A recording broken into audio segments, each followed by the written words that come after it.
سڵاوتان لەبێت.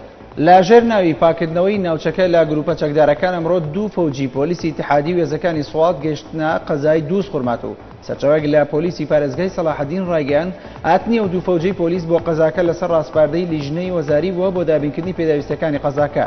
تیشی ئەمەش لەوەی نێشتنی ئەو هێرشە چەک دیاریانەیە کە جارجارە لە دووس خوڕمات و ئەنجام دەدرێن و باهۆیانەوە چەندین هاوڵاتی دەکوژرێن و بریندار دەبن. سەرۆکی کۆنسەی سەرۆکایەتی کۆما جڤاکیان کوردستان کەچەکە ڕایگەیاند بۆ بەرەو پێشوونی پرۆسەی ئاشتی لە ئێستا بەدواوە ئەرکێنکەرەیە ڕۆڵ بژێڕێت. مراد قەریلان بە نوچە تیڤی ڕاگەیاند ئەگربەستیان ڕاگەیاند و گەریلایان کشاندەوە تا ئێستاکەش لە چوارچەوەی پاژەپۆکی هەڵسڵکەوت دەکەن، بەڵام دەوڵەتی تورکیا هیچ هەنگاوێکی نەناوە. ئەمڕۆ جارێکی تر ڕێگە بە پارێزەرانی عەبدوڵڵا ئۆجەلان سەرۆکی زیندانیکراوی پارتی کرێکارانی کوردستان پەکێکە نەدرا سەردانی وەکیلەکان بکەن لە گرتوخانەی ئیمرالی. دادوەری گشتی لە دانیمارک 11 کەسی بە تۆمەتی کۆکردنەوەی بە قاچاغبردنی پارە بۆ پارتی کرێکارانی کوردستان حواڵەی دادگا کرد. لیزۆلۆتی ڕایگەیاند ئەو 11 کەسە بڕی 22 ملیۆن و 600 هزار دۆلاریان بۆ پەکەکە ڕەوانە کردووە. تیشە و دۆسیەیە گەورەترین دۆسیەیە کە لە مێژووی دانیمارک سەبارەت بە کۆمەکردنی حیزبێکی قەدەغکراو.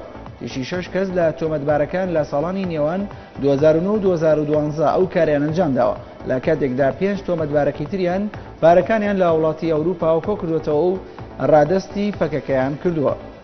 ئەندامێکی لیژنەی مانگی ئۆپۆزسیۆن ڕایگەیاند چەندین پێشنیازی جۆراوجۆر لە ئارادان لەوانە دواخستنی هەرسێ هەڵبژاردننی سەرۆکایەتی هەرێم و پەرلەمان و ئەنجومەنی پارێزگاکان.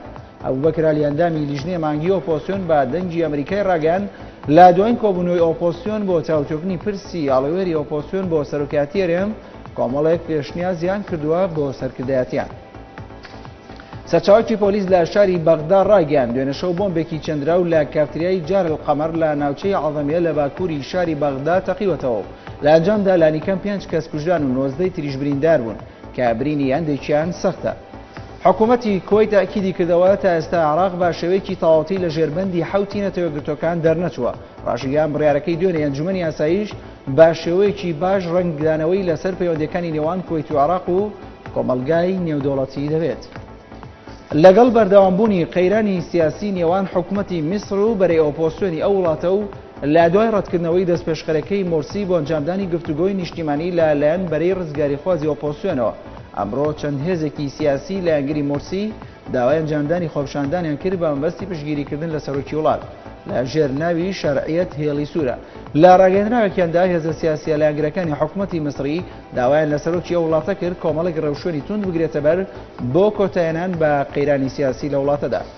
لە درێژەی سەردانەکەی بۆ وڵاتانی ناوچەکە جۆن کیری وەزیری دەرەوەی ئەمریکا لەگەڵ شاه عەبدوڵای دووەم پادشای ئوردن کۆبووە لە چوارچێوەی کۆبوونەوەکەدا دۆزینەوەی ڕێگەچاری سیاسی بۆ قەیرانی نێوان ئیسرائیل و فەڵەستینەکان تاوتوێ کرا و هەردوو لایەن تاکیدیان لەسەر پشتگیریکردن لە پەرەپێدانی پرۆسەی ئاشتی لە ناوچەکەدا کردەوە. کورتێک لە هەواڵەکانتان پێشکەش کرا. هەر شاد بن.